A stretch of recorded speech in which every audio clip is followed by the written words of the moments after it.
du DUT licence pro en bachelor universitaire technologique et puis surtout voilà, répondre à vos questions et pouvoir préparer la rentrée de septembre et puis cette transformation du BUT.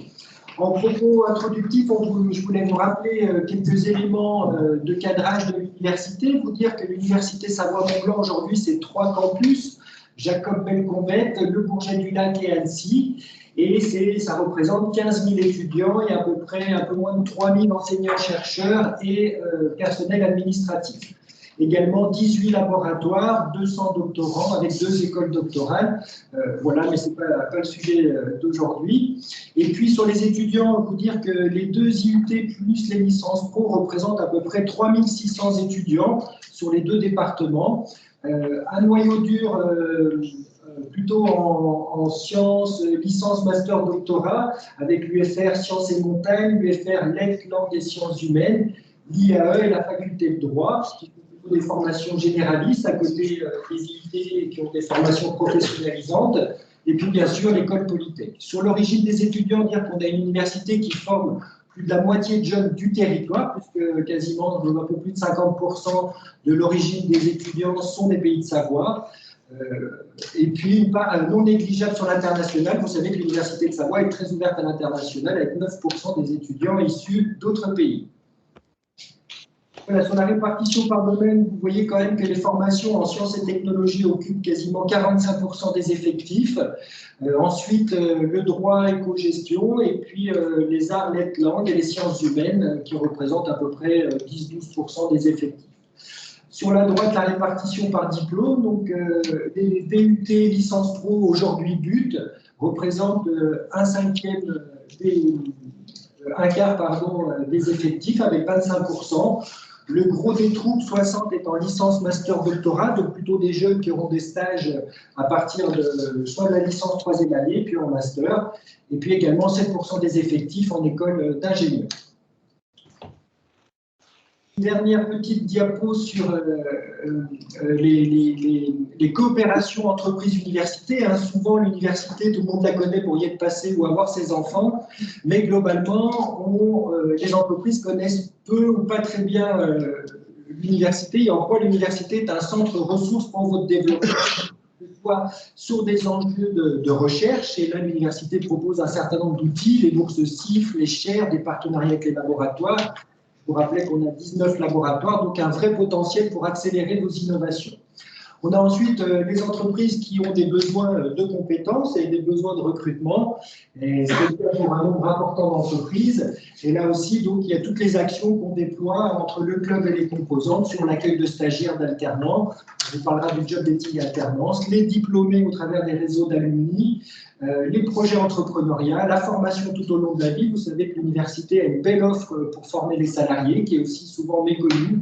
Donc l'enjeu, c'est de rendre un peu lisible et visible cette offre de service. Vous avez l'appui collectif d'étudiants sur vos projets, où là, on va avoir des missions consultants, des projets tutorés, le dispositif Python, la junior entreprise, qui vous permettent d'avoir un collectif d'étudiants d'une même discipline ou plusieurs disciplines qui vont vous accompagner sur vos projets de manière à pouvoir investiguer, faire un certain nombre de, je dirais, de travaux préparatoires pour que vous puissiez prendre la décision d'aller plus loin sur un projet. Les relations internationales, où là aussi l'université a beaucoup de coopération, et pour les grosses entreprises, ça permet d'offrir des stages à l'international et d'accueillir aussi des étudiants internationaux. Mais également vous dire que le club et l'université proposent différents moyens de vous appliquer et de déployer votre marque employeur en vous permettant d'intervenir dans les cursus, dans les différents ateliers que l'on propose. On a un programme de mentorat qui marche très fort, où vous pouvez être mentor de jeunes, des ateliers conférences métiers, la semaine emploi, le job dating de l'alternance, des visites de vos entreprises, enfin voilà, toute une palette d'ateliers et de possibilités d'intervenir. Et puis enfin, je terminerai par ce propos, pour les entreprises qui le souhaitent, c'est aussi de vous impliquer dans la gouvernance des formations. Il y a les conseils de perfectionnement pour adapter l'offre à vos besoins, les conseils d'administration du club et de l'université. Et vous savez que chaque école, comme l'IUT du Bourget, est présidée au travers d'un chef d'entreprise via son conseil de direction. Voilà ce propos introductif, et puis je vous propose de passer la parole à la fois à Christian Picard et puis à Éric Giraudin de l'IUT d'Annecy pour rentrer dans le vif du sujet du but. Bonne conférence. Merci Nicolas. Bon, oui, on va rentrer tout de suite dans le vif du sujet. Je pense que tout le monde le sait. L'évolution de l'offre de formation des IUT date de la rentrée précédente, 2021-2022. On est donc dans la première année du BUT. Si on essaye de poser un peu le cadre ou le contexte dans lequel cette réforme se fait, elle se fait d'une part dans le prolongement, on va dire, de la réforme du second cycle qui avait déjà été engagée, les licences, etc. Elle se fait aussi et surtout dans le prolongement de la réforme du lycée, de la réforme du baccalauréat, avec cette logique où les élèves rentrent en seconde, choisissent des majeurs. On a 3 majeurs, on abandonne 2 en première et vont droit au bac avec 2 spécialisations dominantes. Voilà, donc ce qui d'ailleurs, on y reviendra, pose des questions d'orientation, d'intégration dans les filières de poursuite d'études. Et puis, à côté de ça, il y a une autre réalité qui vous concerne peut-être plus, c'est l'évolution permanente des métiers et de vos besoins, au sens où comme on fait, Nicolas l'évoquait, des conseils de perfectionnement, des formations professionnalisantes, on voit bien en discutant avec vous, entreprises, représentants, syndicats, organisations patronales, etc., que les métiers bougent sans cesse, les outils changent, etc. Et donc la réforme du but, c'est aussi l'occasion de se mettre à niveau, on va le dire comme ça, dans ce domaine-là. Alors, vous connaissiez tous le modèle DUT plus licence pro, bac plus 2 du DUT plus une 3e année professionnalisante de licence pro. Aujourd'hui, les licences pro sont en train d'être intégrées dans les parcours de but qui vont jusqu'à la 3e année. Donc, quand je dis qu'ils sont en train d'être intégrés, les spécialités de DUT dont on vous parlera tout à l'heure ont à l'intérieur des parcours, des sous-parcours, dans lesquels les licences professionnelles, la plupart des licences professionnelles que vous connaissez ou que vous connaissiez, vont être intégrées. Petite spécificité pour laquelle les choses sont encore pas totalement tranchées, certaines licences professionnelles qui sont, on va dire, un peu plus éloignées des spécialités de but ou des parcours de but tels qu'ils existent au niveau national vont rester, dans notre jargon, suspendus. Ça veut dire qu'en parallèle des bachelors en 3 ans, il restera à l'Université Savoie-Mont-Blanc et dans nos 2 IUT quelques licences professionnelles qui perdureront telles quelles. Donc, les choses ne sont pas totalement tranchées. Sur l'IUT de Chambéry, la licence professionnelle IDI, normalement, devrait rester suspendue. Il y a des discussions sur une licence professionnelle qui s'appelle GEPSAC.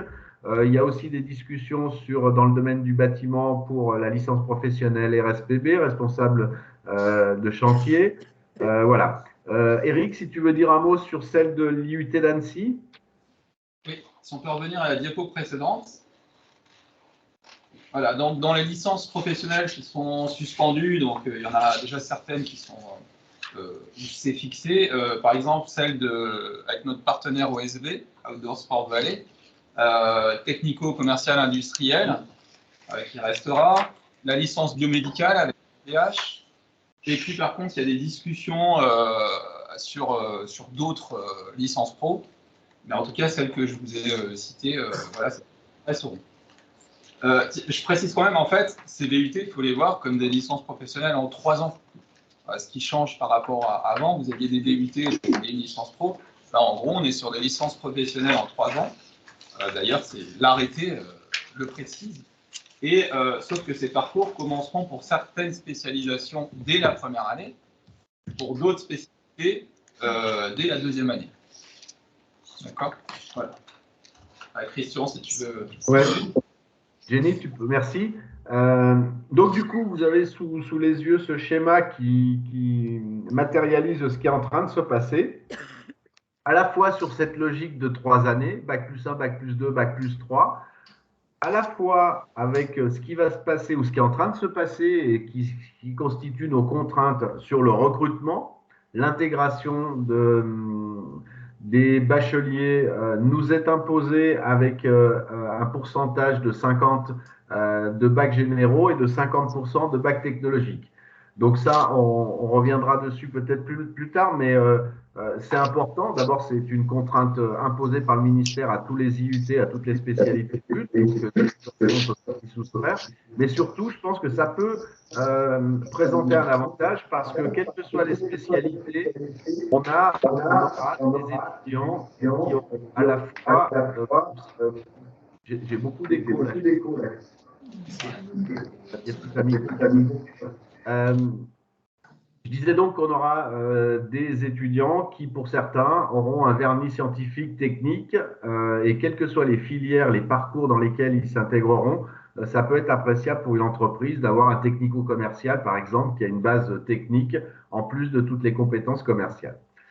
À la sortie, si on regarde à l'autre bout du schéma, à la sortie, on nous demande, pardon, alors on ne sait pas comment on va le faire, mais on va le faire, on nous demande d'avoir des flux de sortie qui, pour 50%, s'insèrent immédiatement sur le marché du travail. C'était la vocation des licences pro et on va essayer de la préserver.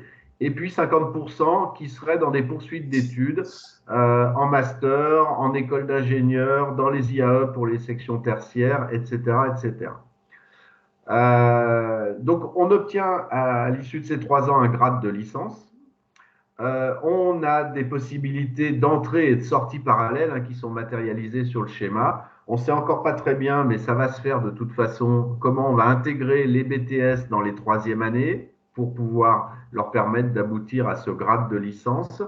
Il y a des pourparlers au niveau national entre les IUT, les écoles d'ingénieurs, les IAE pour savoir s'ils intégreront directement nos diplômés de bachelor à la sortie de leur 3e année dans leur cursus, ou si certains devront faire un pas en arrière et sortir à Bac+2, enfin entrer avec un niveau Bac+2, même s'ils ont été au Bac+3. Enfin voilà, tout ça, vous l'avez compris, n'est pas totalement stabilisé puisque cette réforme s'est faite un peu, on va dire, au pas de charge, et que bon, c'est chemin faisant que les choses vont se mettre en place.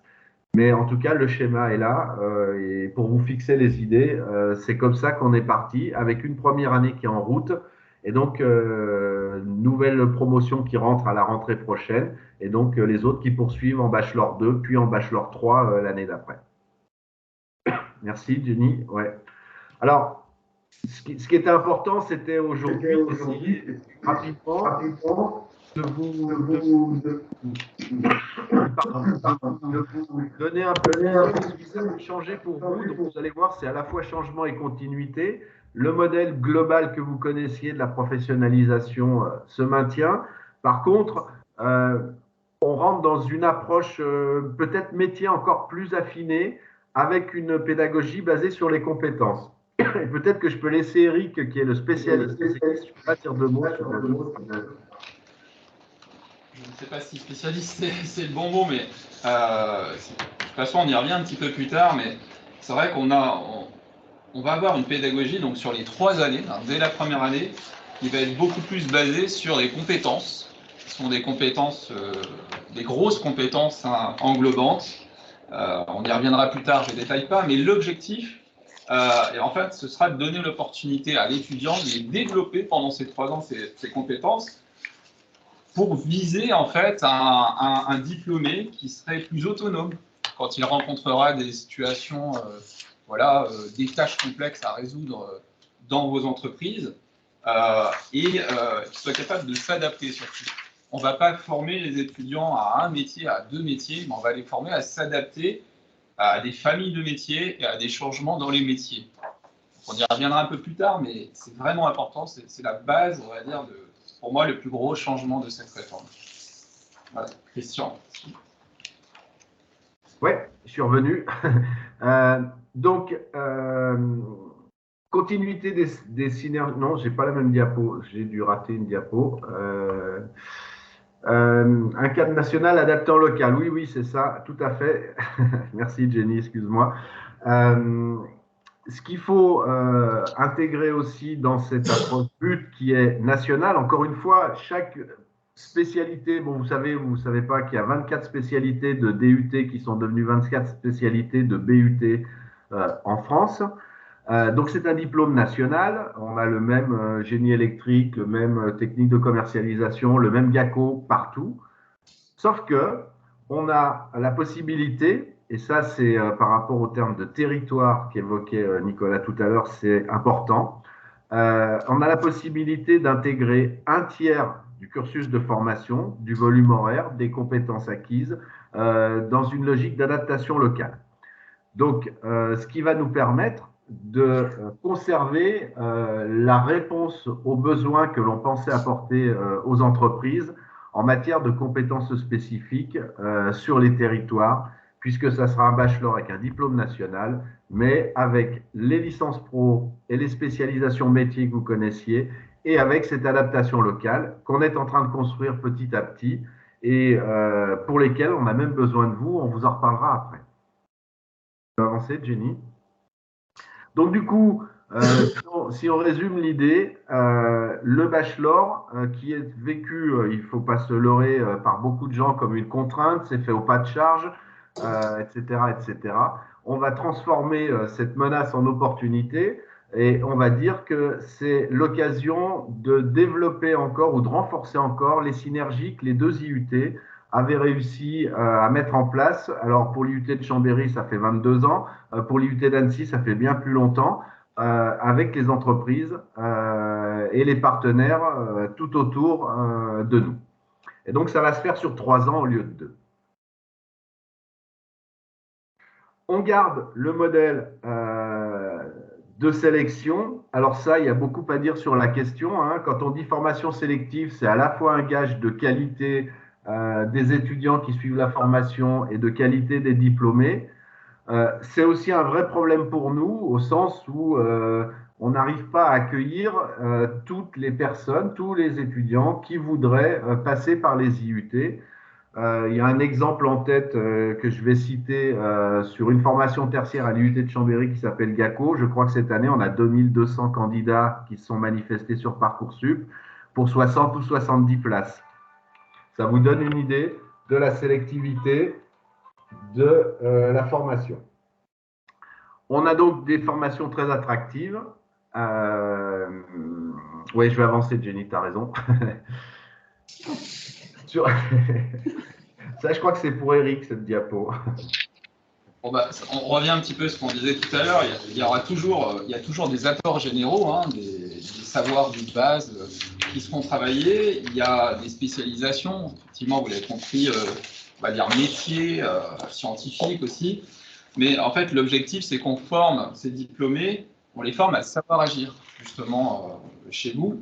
Et c'est quoi le savoir agir? Ça veut dire, quand on a une tâche complexe à mener dans vos entreprises, eh bien le jeune va être habitué, en 3 ans en tout cas, à devoir combiner des savoirs qui viennent de plusieurs domaines, hein, communication par exemple, et physique, si jamais on mène une campagne de mesure, par exemple, en MPH, puis savoir-faire, pratique, des savoir-être, justement, qu'il va combiner pour former ses compétences et les soft skills. On sait que vous attirez notre attention très souvent.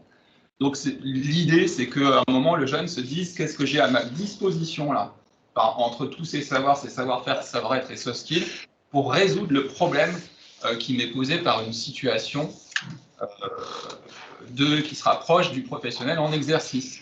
Alors, donc, voilà, donc les compétences chez nous, elles sont nommées comme des savoirs agir, qui englobent d'autres notions de compétences. Et puis, en plus, dans les UT, je sais, Denis, que tu vas avancer, mais il y a quelque chose d'important sur la diapo d'avant. Dans les UT, vous savez qu'il y a des équipements de pointe qui sont utilisés par nos étudiants, hein, des plateaux, par exemple, techniques, des salles spécifiques, des logiciels, des matériels, donc, qui sont les mêmes que ceux que vous utilisez dans vos entreprises. Et puis, c'est grâce à vous aussi, c'est grâce au financement de la taxe d'apprentissage, eh bien, qu'on peut faire en sorte qu'ils utilisent les mêmes équipements que vous en entreprise, en industrie. Tu peux avancer, Jenny, excuse-moi.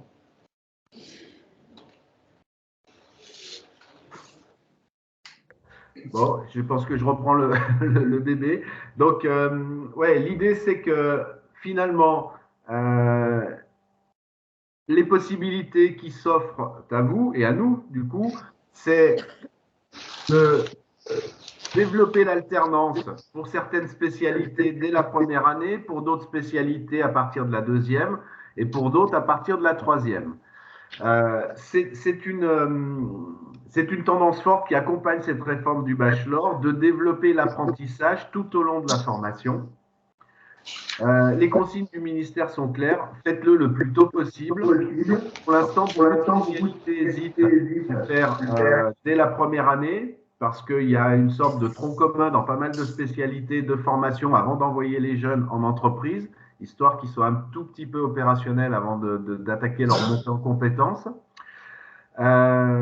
Et puis pour ceux qui ne seront pas dans l'alternance, on a plus que doublé le temps passé en stage sur les 3 années. Grosso modo, on était 8 et 5, 13, on était à 10, 12, allez, 15 semaines de stage maximum selon les spécialités de DUT entre la première et la deuxième année. Aujourd'hui, on est sur un modèle où on aura 22 à 26 semaines de stage entre première, deuxième et troisième année. Voilà, donc ça peut être quelque chose d'important parce que ça va peut-être changer vos pratiques de recrutement dans la mesure où vous aviez peut-être l'habitude de prendre des alternances sur un modèle une année, typiquement c'était les licences pro. Parfois certains poursuivaient dans l'entreprise parce qu'ils embrayaient sur une formation en alternance au niveau master, mais sinon le modèle dominant était plutôt une année d'alternance. Aujourd'hui, on est en train de construire un modèle où je pense que ce qui va plutôt se mettre en place, c'est 2 années ou au moins 1 année et demie d'alternance, où les jeunes prendront un poste et où il faudra travailler à la fois sur la montée en compétences sur 2 ans ou 1 an et demi, et à la fois sur la prise de responsabilité, au sens où on pense que un jeune en bachelor 2 qui découvre la fonction commerciale, par exemple, sur le terrain, aura d'autres capacités à la fin de sa 3e année qu'il n'avait au début ou au milieu de sa 2e année. Et donc, tout ça est à construire avec vous. C'est comment on est capable d'accompagner cette montée en compétences vers une 3e année en commençant en première ou en 2e année.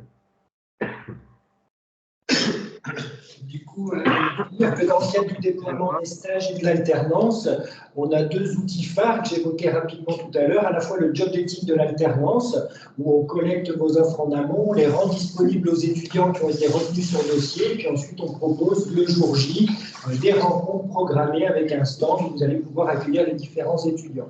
Donc cette année, on vous propose 2 sessions, le 12 mai à Annecy en présentiel à l'espace rencontre et le 16 juin en digital. Donc vous pouvez à la fois déposer vos offres, participer au job dating en tant que tel, mais vous pouvez aussi uniquement déposer votre offre, si vous en avez qu'une ou 2, où ça ne vaut pas le coup forcément de se mobiliser une journée. Pour ça, on édite, vous retrouverez sur le site du club l'offre de formation par alternance avec toutes les formations de l'université et en particulier des IUT. Et puis sur les stages, donc on a le calendrier des stages. Sur le site du club, vous avez une rubrique qui s'appelle « J'ai besoin d'un étudiant » et vous rentrez des critères et ça vous sort des fiches formation qui correspondent à vos besoins. Et là aussi, on organise 2 festivals des stages, un fin novembre et un généralement en janvier-février, en amont des périodicités de stage, de manière à ce que vous soyez en logique d'anticipation. Parce que souvent, quand l'entreprise pense à accueillir un stagiaire, elle contacte l'université ou le club, et souvent les dates sont passées ou très courtes, et il n'y a plus un vivier très conséquent. Donc là aussi, le message, c'est au plus on anticipe, au meilleur c'est. Sur les offres alternance aussi, dire qu'il y a un regard des responsables de formation pour s'assurer que les missions que vous proposez soient bien en cohérence avec les maquettes pédagogiques. Et on va voir juste après les situations d'apprentissage, et d'évaluation qui sont véritablement là où l'étudiant va mettre en œuvre ses compétences académiques et les compétences que vous attendez, vous allez aussi lui transmettre. Et c'est bien cette phase de SAE, situation d'apprentissage et d'évaluation, qui vont être au cœur du réacteur, si vous me passez l'expression. On va passer cette là maintenant pour les reçus, c'est le détail de chaque spécialité dans les tertiaires et secondaires. On reviendra peut-être s'il y a des questions là-dessus. On va plutôt passer à une autre option qui vous est proposée, que vous connaissiez peut-être déjà sous forme des projets tutorés, et sur laquelle Eric peut vous dire quelques mots. Oui, pardon. En fait, je vais surtout insister sur le nouvel objet, là, ce qu'on appelle, nous, les SAE. En fait, c'est des mises en situation à un professionnel qui vont donner l'opportunité aux jeunes de développer ses compétences. Donc, il va produire, il va devoir réaliser des tâches et tout au long de la formation. Donc, par rapport aux nos anciens diplômes, il y aura beaucoup plus de mises en situation. Ces mises en situation qu'on appelle SAE, situation d'apprentissage et d'évaluation, bon déjà, comprenez bien qu'elles décloisonnent les disciplines. Justement, on apprend aux jeunes à combiner à un moment des matières avec de la com ou de l'anglais selon les situations. Et pour ces mises en situation-là, donc c'est au moins 600 heures par an. C'est vrai que là, on pourrait travailler avec vous, avec des vraies commandes aussi, de plus en plus, pourquoi pas, dans des situations qui pourraient être réelles, qui pourraient répondre à vos besoins. Il faut savoir qu'entre la première, la deuxième et la troisième année, ces mises en situation deviennent de plus en plus complexes. D'accord ? C'est comme si vous aviez un professionnel, entre guillemets, débutant la première année, un intermédiaire, et puis un pro, on va dire, en troisième, en gros. Je te laisse avant. En complément d'Éric, de son propos, dire que là, à la différence des stages où vous proposez une mission un peu au long cours ou sur une période longue, là, ces heures sont déployées tout au long de la formation et l'idée, c'est que vous puissiez faire remonter des sujets, soit des sujets passés où il y a eu soit une problématique négative et une problématique positive que vous souhaitez confier à des étudiants pour qu'ils aillent compléter un certain nombre de travaux, soit sur des projets à venir qui seraient pour vous des projets innovants mais qui restent dans les cartons faute de ressources. Et là, les étudiants vont pouvoir défricher, faire du benchmark, faire des travaux concrets, vous faire gagner du temps pour que vous puissiez derrière prendre une décision d'aller plus loin ou pas sur ce projet. Oui, ça peut aller même jusqu'à des prototypes ou des développements, etc. Par contre, ce qu'il faut comprendre, c'est qu'il y a ces heures de SAE sont prévues dans les maquettes. Alors qu'il y a un cadrage quand même national. Donc, ces SAE, elles ont un sujet déjà prédéfini, pas de manière très précise. Mais en gros, par exemple, en informatique, à un moment, il y a une SAE développer une application. Bon, et ben, en local, justement, vous pouvez l'affiner avec un vrai besoin. Par exemple, vous voyez ce que je veux dire? On va pouvoir jouer entre ce qui est demandé nationalement et le territoire. Voilà. Là aussi, les étudiants s'appuient sur les plateaux techniques avec les différents équipements de machines dont parlait Eric tout à l'heure, qui est un vrai atout pour les étudiants. Tout à fait.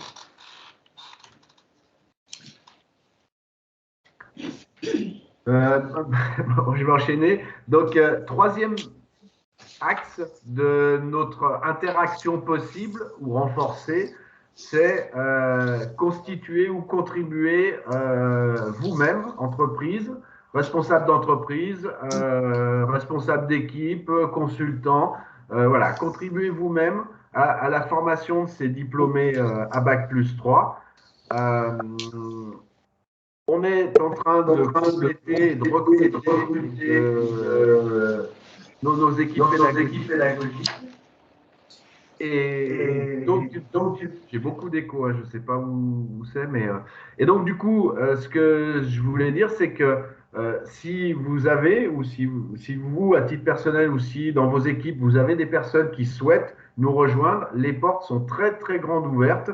Vous avez vu qu'il y a une diversité de possibilités d'intervention entre les cours, les projets, les situations d'apprentissage, etc.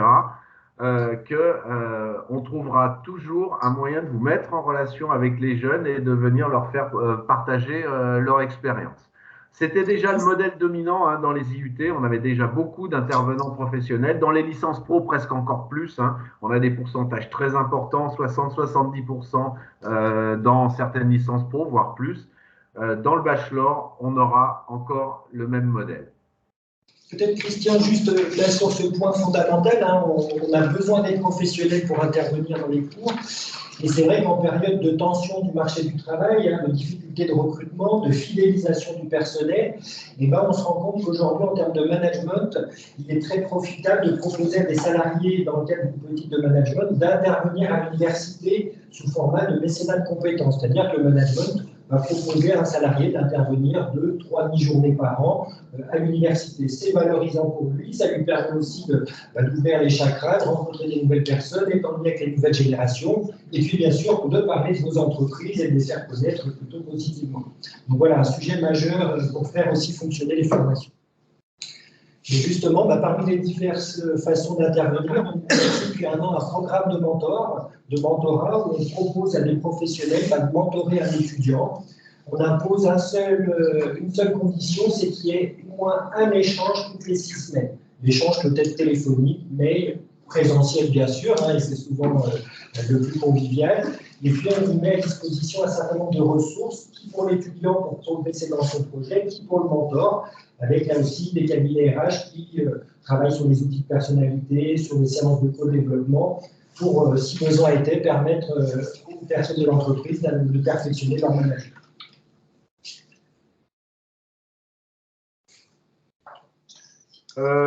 Après le but, que deviendront-ils? Eh bien, je voulais annoncer tout à l'heure, notre objectif et les consignes au niveau ministériel, c'est de faire en sorte que 50% des jeunes aillent immédiatement sur le marché du travail et que 50 autres puissent poursuivre des études dans les différentes écoles ou dispositifs qui leur permettent d'aboutir au master, voire au doctorat, puisque Nicolas a commencé en vous parlant de la recherche, qui est aussi un pilier fort de l'université. Ça, c'est un petit rappel, vous l'avez compris. Oui, des spécialités complémentaires. L'IUT de Chambéry est bien plus récent que l'IUT d'Annecy, mais vous l'avez vu sur la photo, il a aussi son lac. C'est bon, Jenny, vas-y, passe. Juste vous rappeler les spécialités. Sur l'IUT de Chambéry, il y en a 5. Une qui relève du domaine tertiaire, gestion administrative et commerciale des organisations. Vous verrez le détail des parcours dans ce qu'on vous a envoyé, et puis on reviendra là-dessus si vous avez des questions.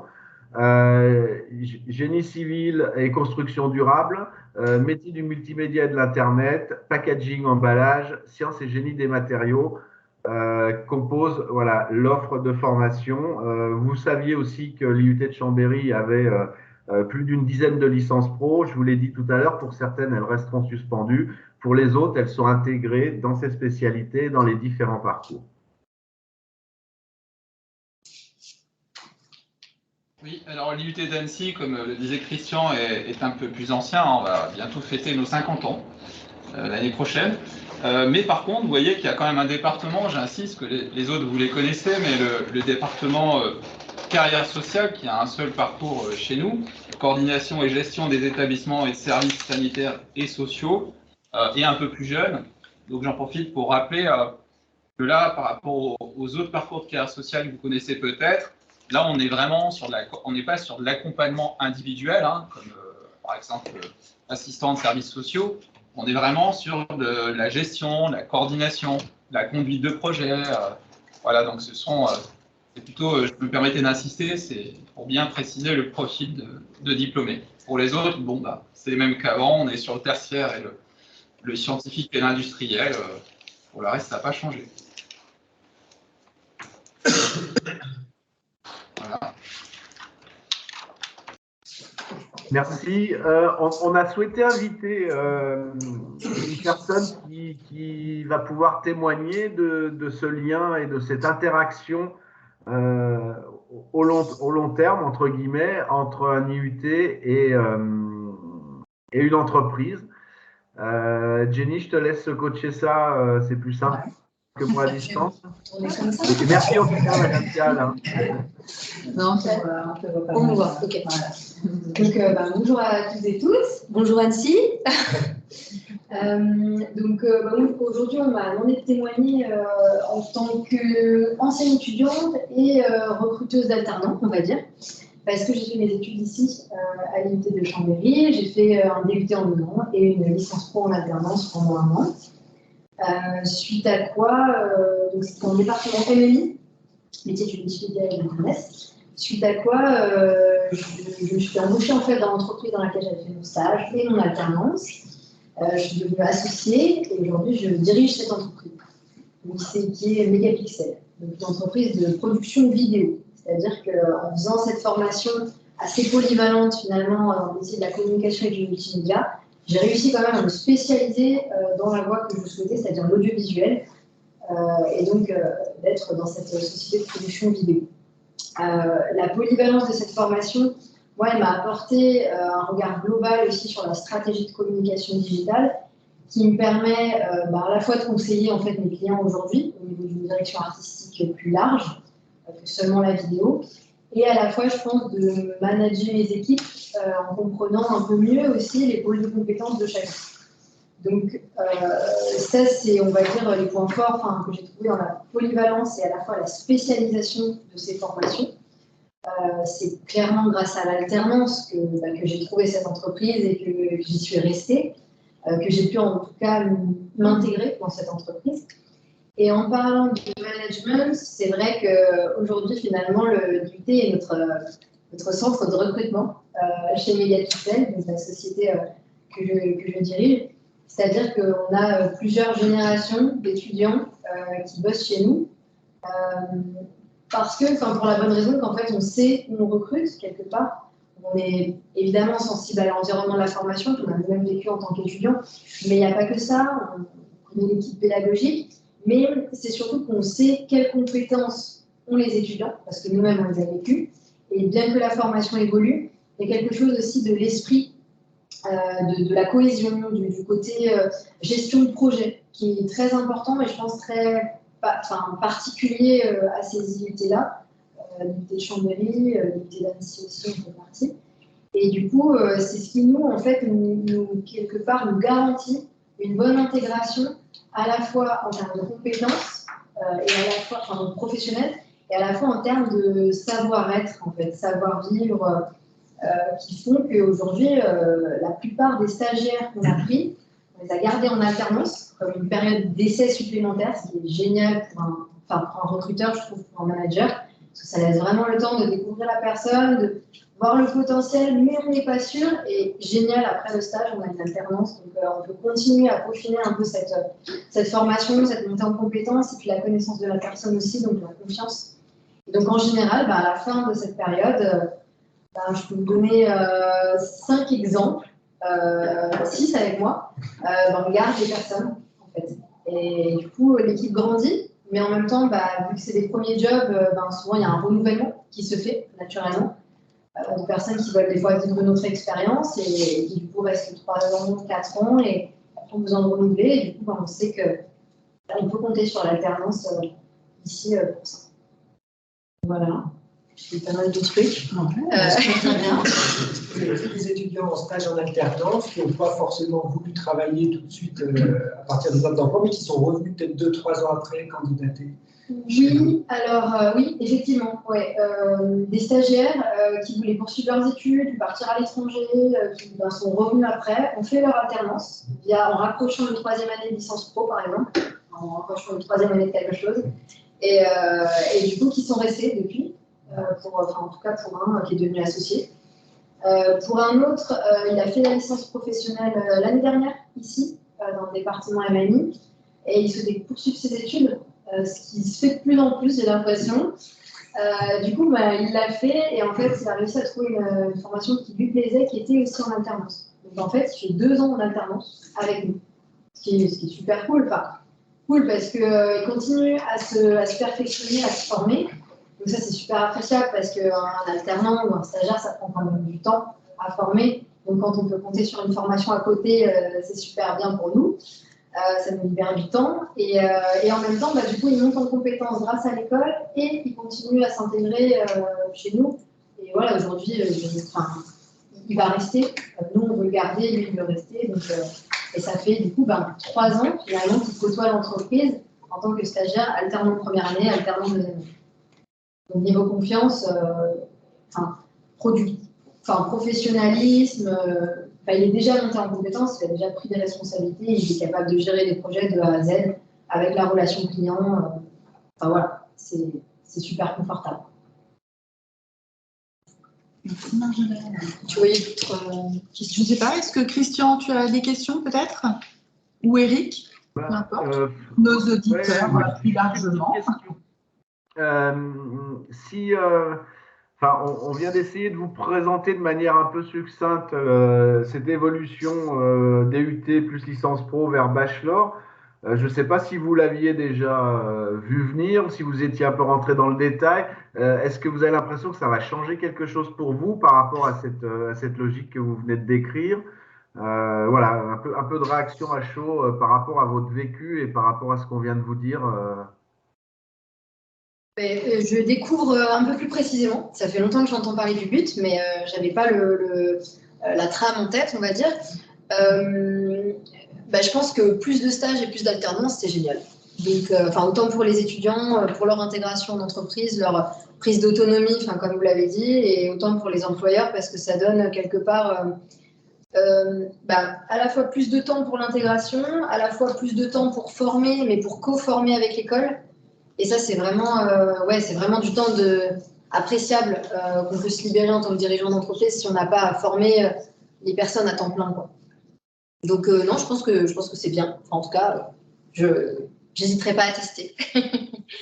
Voilà, selon le besoin. Merci. Eric, je t'ai coupé la parole tout à l'heure, non? Non, mais moi, je demandais à la salle, à Annecy, s'il y avait des questions, justement, peut-être aussi, puisque tu proposais à cette professionnelle, ancienne étudiante, eh bien, comment elle perçoit ce but, si elle avait vu venir. On pourrait peut-être retourner peut-être la question en participant aussi.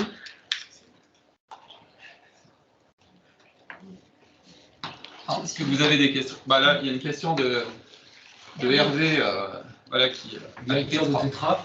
Je voulais juste poser une question à la dame là sur 2 ans d'alternance, parce que c'est vrai qu'en fait la licence pro c'était surtout sur 1 an d'alternance, et prendre un jeune sur 2 ans, voire sur 3 ans, est-ce que pour vous c'est un blocage? Un blocage? Non. L'inverse. Est-ce que c'est un blocage d'avoir un étudiant sur 2 ou 3 ans? Oui, c'est ça, en alternance. Non, au contraire, comment dire, il y a plusieurs raisons, mais la première, suite à la crise Covid, c'est la raison financière. Moi, j'étais ravie que mon étudiant, que mon alternant trouve une deuxième année en alternance, où il est quand même moins cher qu'un professionnel, et en même temps, ça se justifiait parce que la montée en compétences n'avait pas pu être aussi efficace à cause du Covid. Donc, pour nous, ça tombait à pic. Après, là, s'il y a 3 ans, je pense pas que ce soit un problème. D'un point de vue financier, ça reste quelqu'un qui va être super opérationnel, normalement, grâce à cette formation vachement accès, gestion de projet, etc. Donc, il va être opérationnel rapidement et qui, grâce à l'école, va pouvoir nous épauler quelque part dans l'entreprise et qui sera avec un salaire moins important qu'un salarié à plein temps. Alors, je trouve que ça fait moins de risques d'erreur de recrutement, en fait, d'avoir ce temps d'intégration.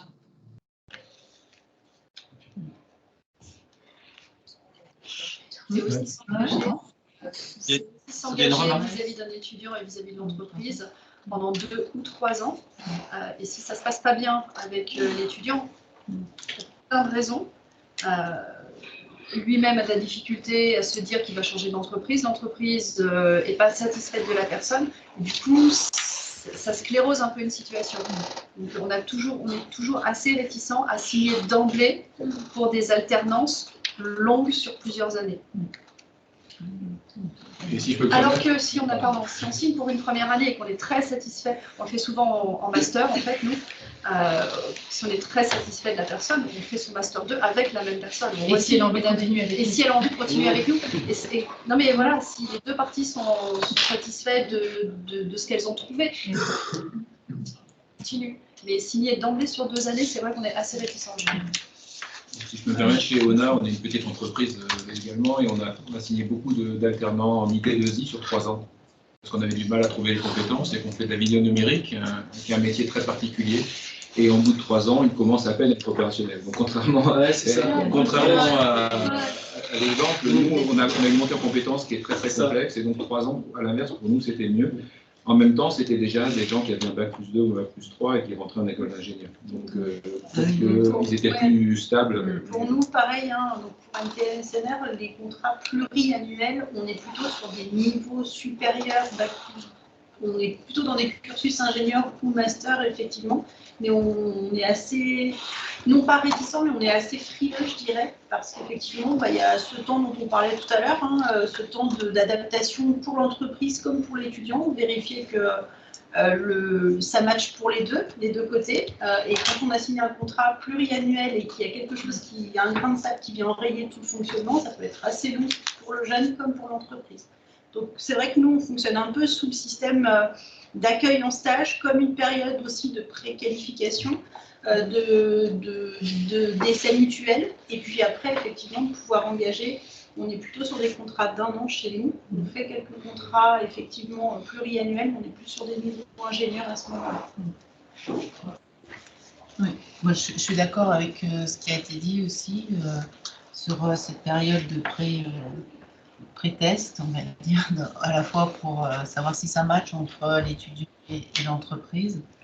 Et ce que je voulais rajouter aussi, c'est que dans les 2 premières années, l'étudiant est encore pas très mature et il y a un réel changement qui se fait en fin de DUT. Et la 3e année, ça y est, ils sont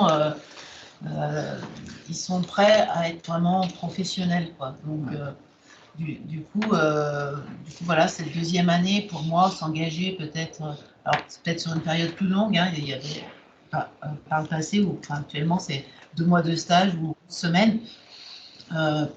Peut-être envisager de prolonger cette période, 4-6 mois. C'est possible pour moi, pour notre métier, bureau d'études. Et après, oui, on est intéressé pour 1 année après, où là, on peut à la fois faire cette co-formation. J'ai beaucoup apprécié le terme co-formation. Voilà mon avis, la branche bureau d'études. Ok, les spécialités imaginent aussi différentes temporalités pour l'alternance. On a certains de nos départements qui sont en train d'imaginer également à partir du S4, c'est-à-dire c'est pas une 2e année complète, c'est au bout d'1 an et demi. Par exemple, vous voyez ce que je veux dire? Donc vous parliez de maturité. Il y a aussi cette possibilité-là, on l'a pas beaucoup parlé. Il y a sur 3 ans, sur 1 an, sur 2 ans, sur 1 an et demi, puis que sur 1 an éventuellement en 3e année. Il y a quelque chose de nouveau quand même. On vous a beaucoup parlé des SAE, c'est-à-dire qu'au bout d'1 an, par rapport aux anciennes formules de DUT, les jeunes auront vécu et été évalués en plus en compétences sur des mises en situation authentiques, c'est-à-dire déjà professionnelles. Donc ils en auront vécu plusieurs. Dès la fin de 1re année, ils en auront vécu plusieurs. En plus des stages. C'est ce que je veux dire. Mais bon, après, voilà. Peut-être que côté aussi Chambéry, parce que là, ça a beaucoup réagi côté Annecy, est-ce que... Il y a Madame Bergomi qui voulait réagir. Oui, bonjour.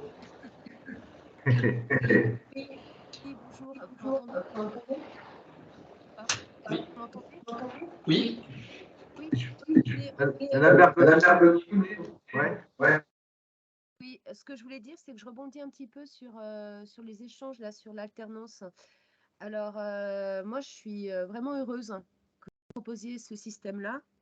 Pour la simple et bonne raison, c'est que moi, en fait, sur les études que j'ai fait un DUT TCM qui va peut-être vous parler via Tetra, qui n'est pas très loin de l'IUT d'Annecy. Donc, je l'ai fait par alternance. Donc, j'étais 2 tiers du temps en entreprise, 1 tiers du temps à l'école.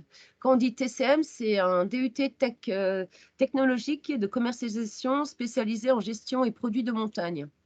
Donc, moi, mon entreprise, c'était à l'époque le Grand Massif Développement, où là, en fait, la première année, c'était découverte de l'entreprise en soi, sur tous les produits, etc. La 2e année, c'était la promotion.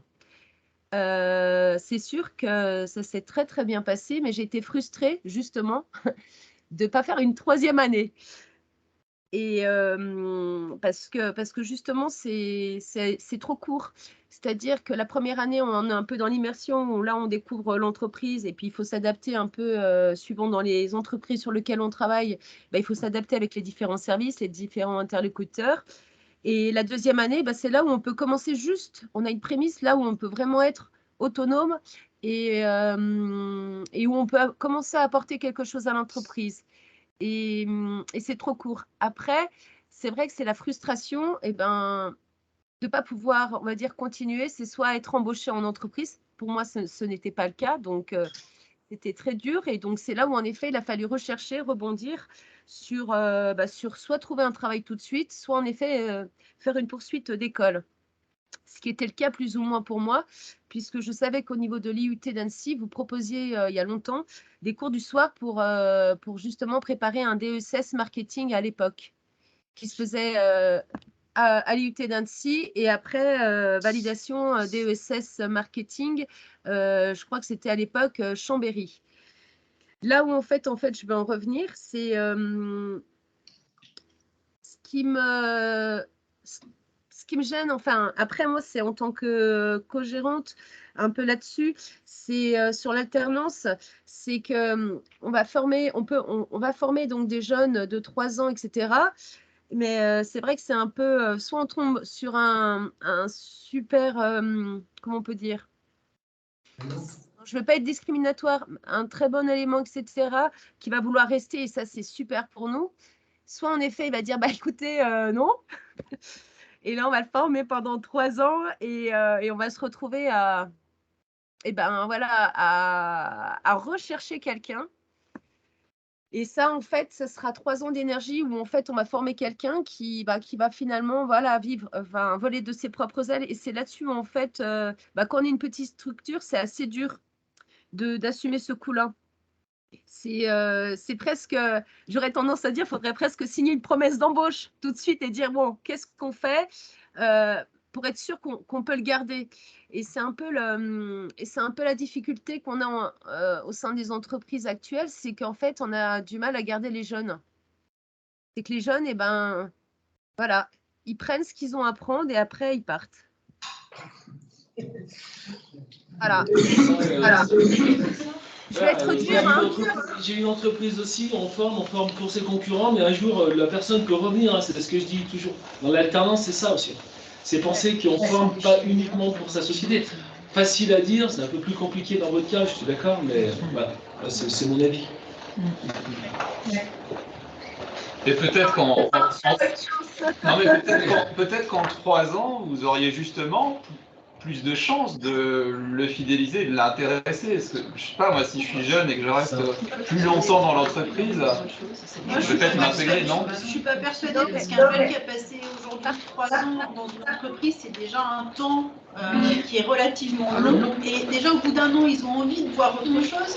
Donc, au bout de 3 ans, je n'ai pas ma main à couper qui reste.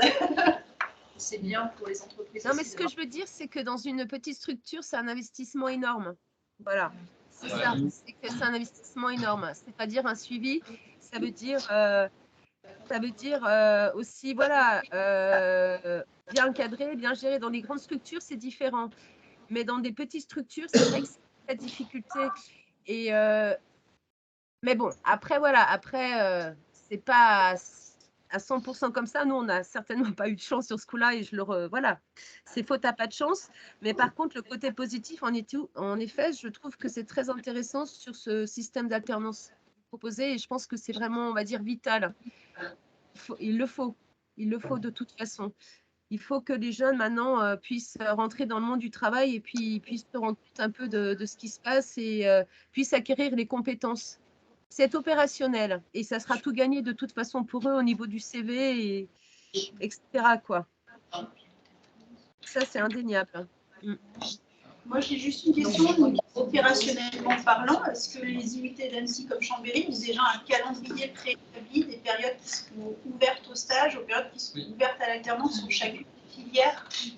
Oui, Christian, tu peux peut-être remettre le diapo. Non, Jenny. Tu peux remettre le diaporama sur les diapos, tu sais, sur les différents parcours avec les périodes d'alternance.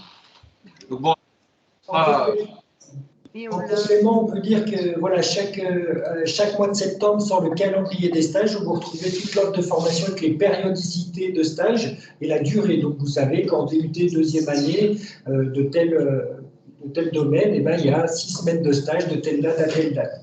Donc ça vous permet d'anticiper et puis après, effectivement, vous avez le détail par formation.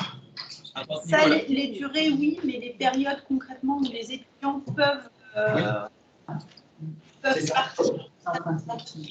alternance, pour d'autres, je vous pose la question parce que pour d'autres IUT, ailleurs en France, on a reçu concrètement à partir de septembre, il y a des périodes qui s'ouvriront au stage sur telle et telle période pour telle filière, et puis d'autres étudiants pourront prétendre à l'alternance à partir de telle date. Enfin, on a des choses qui sont, à mon sens, voilà, opération. Oui, bah, alors là, on n'a pas pu vous projeter le détail, mais le détail, on l'a. Donc, effectivement, il faudra que peut-être qu'on vous transmette, mais ces périodes sont déjà fixées, en tout cas, au moins pour la première et la deuxième année, quoi. Donc ça, on les a, mais c'est juste qu'il faut effectivement vous les communiquer.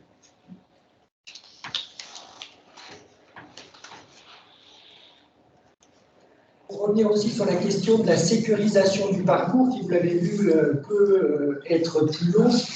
L'enjeu aussi, c'est, vous connaissez, pour ceux qui ont accueilli des alternances, c'est aussi le rôle du tuteur et du triptyque tuteur, étudiant, école. Et là aussi, il y a des axes de progression entre l'université, l'entreprise et l'étudiant pour sécuriser cette relation tout au long, soit de la période de stage et surtout du contrat, qui plus est s'il est pluriannuel. Donc là aussi, c'est de vous proposer des ressources pour accompagner cette relation et la sécuriser au maximum dans l'intérêt de l'entreprise, dans l'intérêt de l'étudiant. Et puis encore une fois, vous faites du recrutement au quotidien. Hein. Le recrutement est loin d'être une science exacte. Ce qui est vrai un jour n'est pas forcément le lendemain, mais ça fait partie du jeu, si j'ose dire. Après, l'accueil de stagiaires et d'alternants est un canal parmi d'autres pour constituer vos viviers de recrutement, effectivement.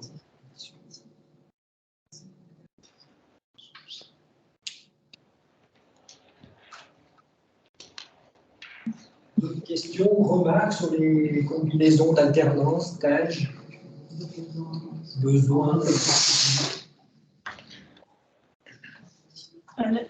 À l'heure des nouvelles technologies, j'ai juste une question. Est-ce qu'il y a des obligations en matière de présence au sein d'une structure ou est-ce qu'il peut y avoir du télétravail d'alternants ou de stagiaires?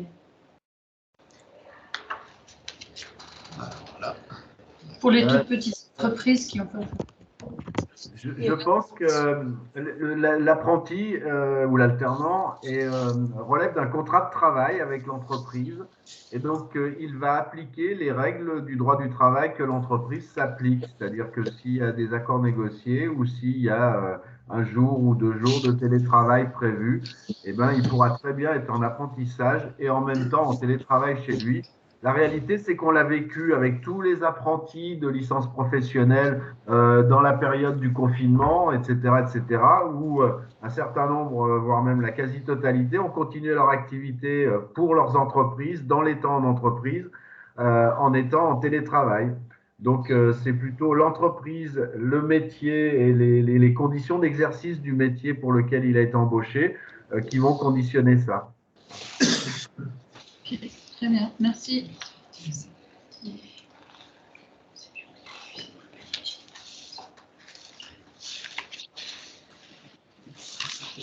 Il y a d'autres questions ou d'autres thèmes. Nous, ce qui nous intéressait, c'est Hervé, je crois, Annecy, qui a posé la question tout à l'heure, c'est de vous faire passer ce message que on est en train de vivre une réforme, une évolution, un changement, mais que c'est une opportunité pour nous et puis on espère pour vous de renforcer nos liens. Deuxièmement, quand on rentre dans le pratique ou l'opérationnel, la question qui a été posée tout à l'heure est hyper sensible pour nous, c'est de savoir à quel moment et pour quelle durée on va mettre nos jeunes en apprentissage. Et la question a été posée de dire est-ce que c'est gênant ou pas, ou est-ce que ça fait peur ou pas de signer un contrat pour 1 an, pour 2 ans, pour 3 ans. Il y a eu des réponses diverses et variées. Et pour boucler avec la dernière question ou l'avant-dernière question qui était est-ce que vous avez déjà des dates clés où on peut dire les jeunes seront en apprentissage à partir de tel moment, en stage à partir de tel moment? Oui, tout ça est prêt. J'ai entendu qu'on était moins bon que certains IUT pour communiquer sur le truc, mais on va récupérer le coup, rassurez-vous. Mais non, plus sérieusement, tout ça est prêt et en même temps, tout ça est à géométrie variable. Au sens où on va s'adapter. Alors, on ne va pas faire du cas par cas pour chaque étudiant, un en stage tel jour, un autre en alternance un autre jour. Voilà, c'est pas ça que je dis. Ce que je dis, c'est qu'on a une marge de manœuvre sur le démarrage de l'apprentissage première année, moitié de première année pour la suite, deuxième année et troisième année, moitié de deuxième année et troisième année. Ce qu'il faut que vous gardiez en tête, c'est que pour signer un contrat d'apprentissage dans le contexte réglementaire aujourd'hui, on est obligé d'englober la troisième année de toute façon. Donc, on ne peut pas faire deux contrats d'apprentissage pour lever le point qui était évoqué tout à l'heure de dire on le prend une année, puis si ça marche ou si on peut poursuivre, on reprend une autre année. On ne pourra pas le faire sur une deuxième année, ça, légalement. Donc, on est obligé de signer un contrat qui englobe la troisième année, qui démarre soit au milieu de la deuxième année, soit au début de la deuxième année, soit en amont. Voilà. Donc, et c'est ça qui nous importe parce que, vous l'avez compris, on est en train de construire. Et donc, d'avoir vos retours et vos visions sur ces choses-là, c'est hyper important pour finir de construire. Hein.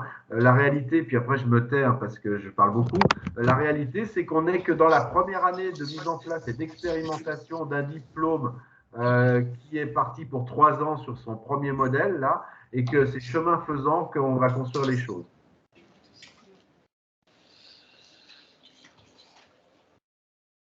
Aussi, peut-être qu'on peut imaginer, vous l'avez vu, ce qui est aussi important à retenir. Ce qui est important à retenir, c'est que l'université est aussi dans une démarche de co-construction avec les entreprises et les acteurs socio-économiques. Et ça, c'est un vrai levier d'adaptation et d'adéquation à vos besoins.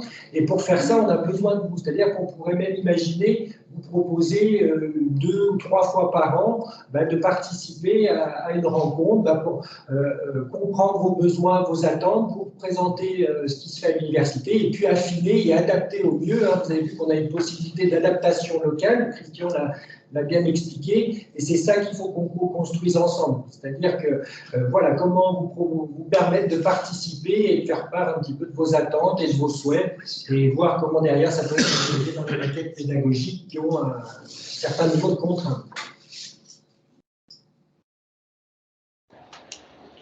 Peut-être qu'on peut poursuivre les échanges, on va dire, sur chaque site respectif de manière plus conviviale maintenant. Je pense que, je sais pas, à Annecy, on a un petit pot derrière. On peut laisser la caméra pour ceux qui sont en visio. Non, merci. Non, mais sauf qu'il y a encore vraiment des questions là, on peut en prendre encore une ou deux. Et sur les deux là, je voulais remercier les représentants des entreprises qui sont déplacés là. J'espère que vous aurez trouvé l'information que vous souhaitiez, ou en tout cas une information qui puisse vous être utile. Et puis ensuite, je voudrais remercier le club et les équipes du club pour l'organisation et voilà, et la gestion de ce moment-là. Et puis aussi les personnes dans les 2 IUT. Hein, chez nous, en face de vous, à Chambéry, vous avez Jenny Legrand. Hein, merci Jenny. Vous avez les chefs de voilà, donc merci à tous les acteurs d'avoir permis ça. Et puis, bon pot, hein, je pense à vous. Et du coup, merci à Marie, côté Annecy.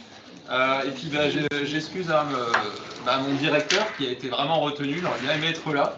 Mais bon, quand on est directeur, on est aussi appelé sur des missions nationales. Voilà, hélas. Donc, à bientôt aussi pour ceux de Chambéry. Merci à tous, très bonne journée et à très bientôt. Au revoir. Au revoir.